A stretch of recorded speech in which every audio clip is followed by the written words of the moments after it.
Thanks for joining. This session is called ChatGPT for Dummies. The idea here is to make this as accessible and useful as possible, whether you're a seasoned user or just starting out.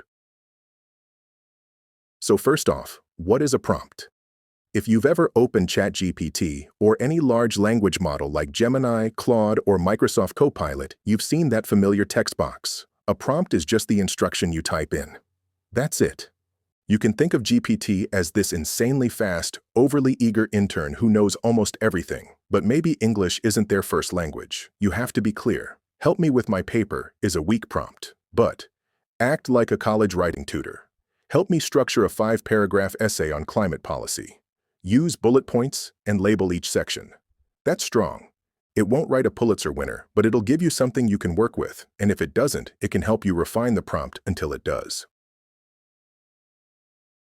There are 5 parts to a strong prompt. First, the directive. What should it do? Summarize, explain, write, critique. Second, examples. Show it what good looks like. If slide 1 and 2 are the model, you can say, generate 10 more, just like this. Third, give it a role. You're not just talking to a computer, you're talking to a persona. Say, you are a CFO, or act like a research analyst. Fourth, format. Do you want it as bullets, a table, a summary, a list of next steps? You can ask for Markdown, Excel, JSON, whatever works. Last, add any context. Who is this for? What tone should it use? What's the use case? Here's proof. I uploaded Harvard Management Company's Form 990 and simply said, extract Schedule J and convert it to Excel. 4 seconds later, I had it.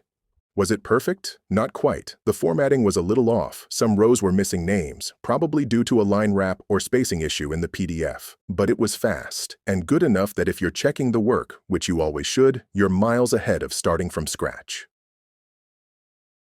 This is how I want you to start thinking about GPT. As a flexible team member, it can be your research analyst. Summarize key trends in the data. A writer. Tighten this section of the proposal. Need ideas? Say, give me 5 angles to approach this marketing pitch. Want critique? Ask, how would you improve this? It can also play a persona. One I use a lot is, respond like a skeptical board member reviewing this slide deck. That role-playing capability is incredibly useful, especially when preparing for exec conversations. Treat it like a team member. You can even upload your own writing and say, match this tone and cadence going forward. You'll hear this a lot from me today. The more detail you give GPT, the better it performs. Generic in, generic out. Tell it what format you want. Bullets, tables, numbered steps. You can even ask for an email draft, or Markdown, or JSON. Pro tip, ask GPT to give you the content in multiple formats. Say, first explain it in plain English, then give me a summary table. That gives you both a narrative and something structured, perfect for client materials. You can even take the table and say, now convert this to Excel. It'll do it. Tone matters. Don't let GPT default to sounding like a Wikipedia entry if that's not what you want. You can say, use a conversational tone, or write like a McKinsey consultant. If you're not sure what your tone is, upload a writing sample and say, match this going forward. It'll analyze your style and give you something that actually sounds like you. Also helpful when you're ghostwriting or working across teams. Keep the voice consistent. Most of the value in GPT comes after the first response. Once it gives you something, start shaping it. Say, summarize that in 1 paragraph, or make it more persuasive. You can also ask, now write it for a skeptical board member, or give me 3 versions to choose from. This sounds like something my grandfather would say. Take it down a generation or 2. GPT usually gets it, and if it doesn't, just clarify. Here's what happens when you just type out whatever's in your head, and I do this all the time. You don't have to write clean prompts. You can write messy ones and then say, refine this. The model will do the heavy lifting. Take your messy thoughts and turn them into something structured and usable. It's one of the best ways to get started. Just get the thought out, then sculpt it later. This is really the whole point. GPT is a tool, not a mind reader. It's not going to say, oh, I bet you meant this, and get it right, unless you tell it. So help it help you. Be clear, be direct. If you give it something half-formed, ask it to clarify or to rewrite it as a better prompt. You can even say, what questions do you need answered before you can help me do this properly? and it'll ask. Sometimes the output is unexpectedly good. You'll be reading what it wrote and think, whoa, I did not expect that level of clarity. That's the upside of a good prompt. You'll get results that make you look smarter than you felt when you wrote the prompt. This is a real thing. I took a picture of what was in my fridge and told GPT, based on this image, what should I make for dinner? It gave me lots of legit options, ingredients, recipes, even substitution ideas. Okay, now let's switch gears into structure.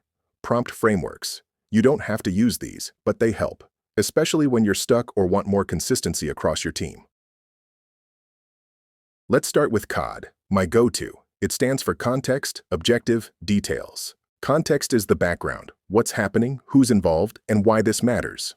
Objective is the task. What exactly do you want GPT to do? Details are the constraints. Things like tone, format, audience, length, examples. It's quick, it's structured, and it gives GPT enough to do something useful right away. WTF is a fan favorite. Who, task, format. Who is the persona GPT should take on? Lawyer, analyst, marketer, writing coach. Task is the action. Summarize, critique, translate, brainstorm. Format is what you want back. Bullets, email, table, script. It's lean and efficient. Like this.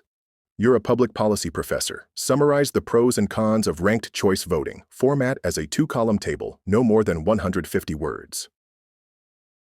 Race is great when you want the output to feel buttoned up.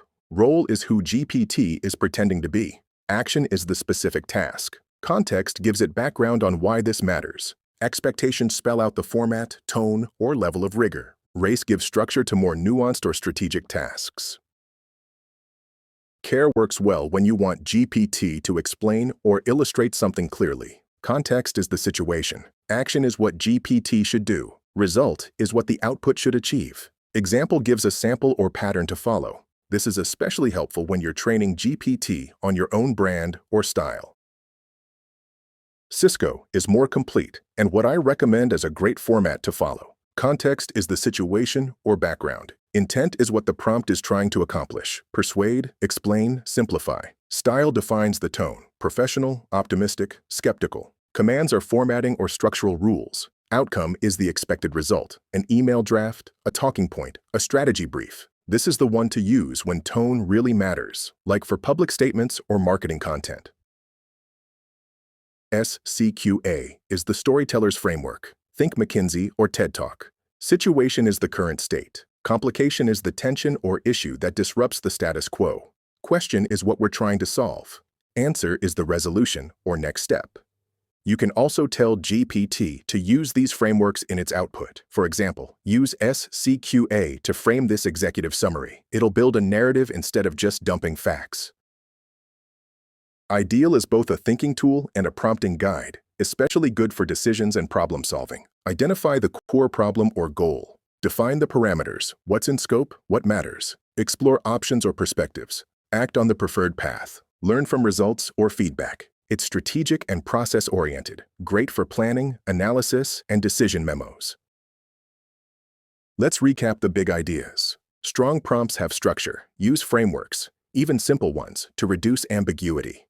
Give GPT a role. Be specific about the action. Say what format you want the output in. Use tone intentionally. Formal, friendly, academic, irreverent. Your call, but don't leave it to chance. And most importantly, iterate. Don't expect perfection from the first reply. It's like hanging a picture. A little to the left, now up. Okay, perfect. Refine until it's right.